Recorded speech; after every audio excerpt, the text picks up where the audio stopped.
بسم الله الرحمن الرحيم والصلاة والسلام على أشرف المرسلين سيدنا نبينا محمد عليه الصلاة والسلام marka ugu horeysa waxaan si mugle iyo miisaan loo salaamayaa bahda saxaafadda oo aan isugu yeernay marka ugu horeysa anigoo ku hadlaya afka madaxweynaha jamhuuriyadda Soomaaliland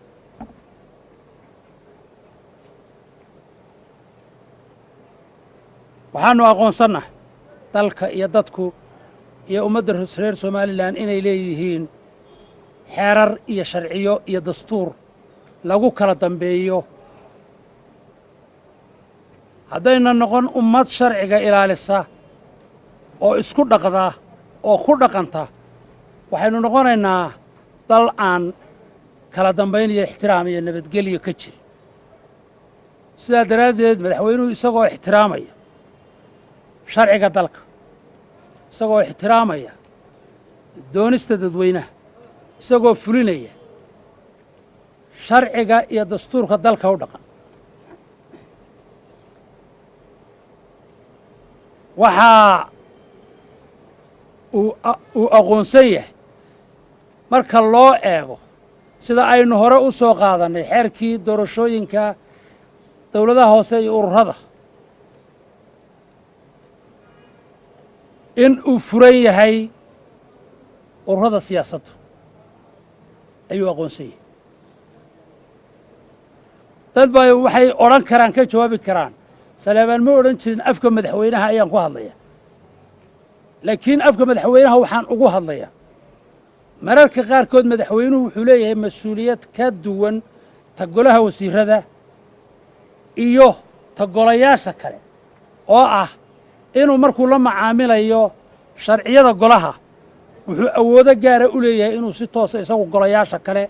ula macaamilo sababta aan ugu hadlayaa afkiisa sharciyanina waa sidaa weey laakiin madaxweynuhu markastana xukuumaddii iyo golihii wasiiradana isagaa guddoomiye ka ah sida aad la wada socotaan xeerkan 2000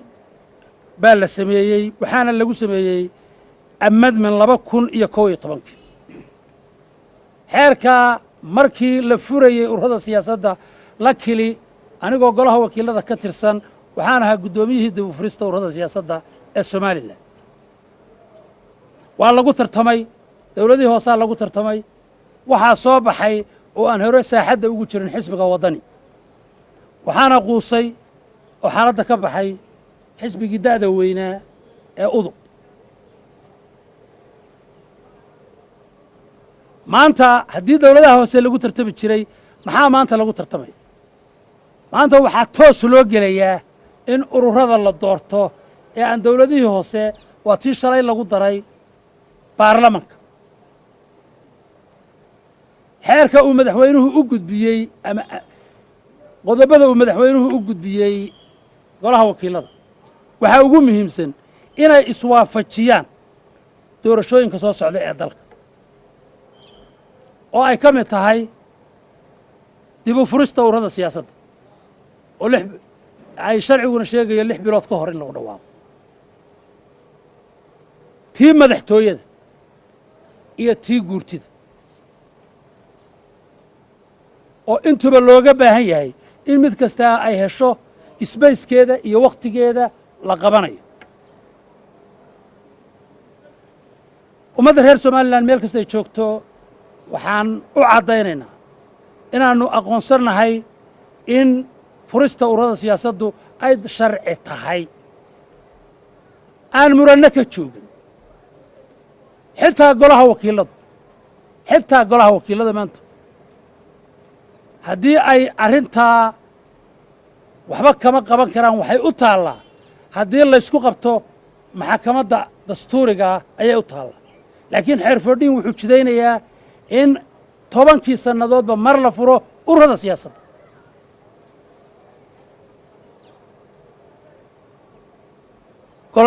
golaha wakiiladana arrinta hor taallaa inta badan mas-uuliyaddeedu ee madaxweynuhu u qoray waxa weeye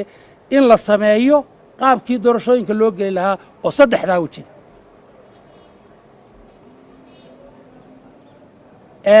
Soomaalidu waxay ku baadaa ninkii baanaayo lagu fasax dad badan ayaa doorashada iyo in ururo la furo iyo waa kan iyo nin keliya iyo ururadu dimuqraadiyad maaha iyo kanay joogtaa iyo saddexda xisbi saddex nin baa hor fadhiya wax badan bay ereyada somalilan afkooda ka soo baxda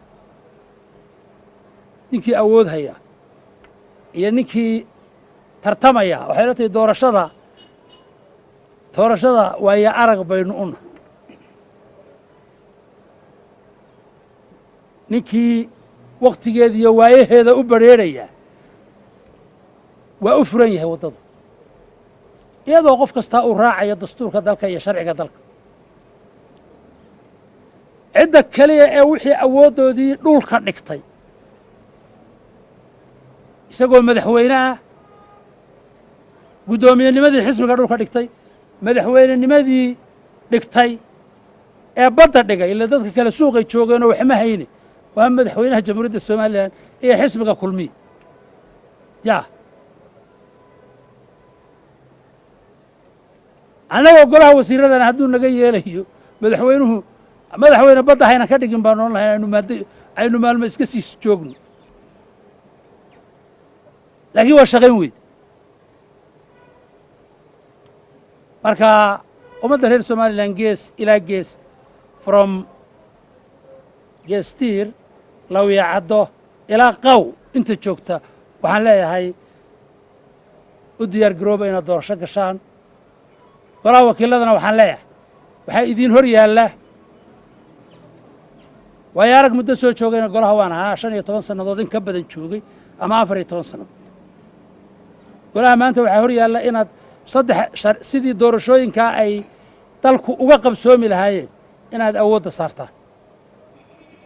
xisbiyadana waxaan leeyahay annagaa awoodda haynayoo madaxweynaha haynayoo guddoomiye xisbi oo golo wasiiro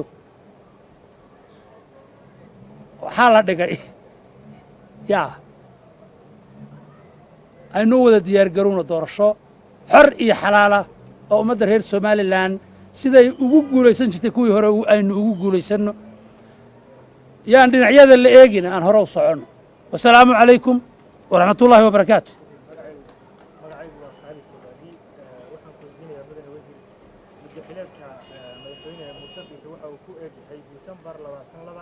sidoo kale ururada laftirkoodu waa waqtigaasi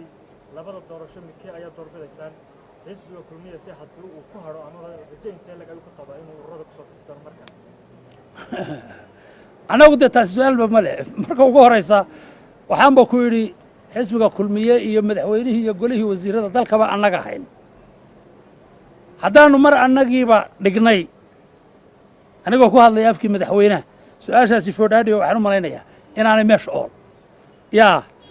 way dhan tahay inaannu diyaar u nahay sabab kasta iyo qaab kasta sababtoo ah annagu waxaanu maanta nahay waa yeelkii jamhuuriyadda somalilan marka waxaan arrintaa u daynayaa golaha wakiilada ayay maanta hor taalla inay u sameeyaan sidii doorashooyinkaa loo geli lahaa sacaad wasiir qodobada uu madaxweynuhu soo qoray ee saddexda qodob ka kooban uu xeerkan markii hore uu ku soo celiyey waxaa ku jira in arrintan ay ka hor imanayso doorashooyinka dastuuriga oo golihii guurtida ka mid tahay golihii madaxtooyada arrintaasi miyaanay caqabad waa ta uu kaga hadlayo ee ah inay iswaafajiyaan sharciyan goorta ta guurtidu qabsoomayso ta madaxtooyadu qabsoomayso ta xisbiyada ee ururada siyaasaddu qabsoomayso sababta uu madaxweynuhu warqaddaa ugu qoray waa sidaa inay iswaafajiyaan waay magacaygu waa cabdishir cali baxre waxaa ka socdaa MMT guddoomiyaha xisbiga oo boggiisa rasmiga ah ku soo qoray in arrintan furashada ururada siyaasadda hore aad uga wada hadasheen ma jirtaa waxaad isla meel dhigteen oo ah in doorashada la qabto oo ururada dib loo dhigo ma jirtaa arrintaas anigu ka wasiir ahaan meelaan kaga qayb galay ma jirto in saddexda xisbi ay ka wada hadleen arrintaa meelaan kaga qayb galay ma jirto war aan ka hayaana ma jirto laakiin wax kasta waxaa ka weyn sharciga dalka iyo doonista dadweynaha asalaamu calaykum ana adar meedan aad u jeclayn inaan wax kale ka hadashaan waaye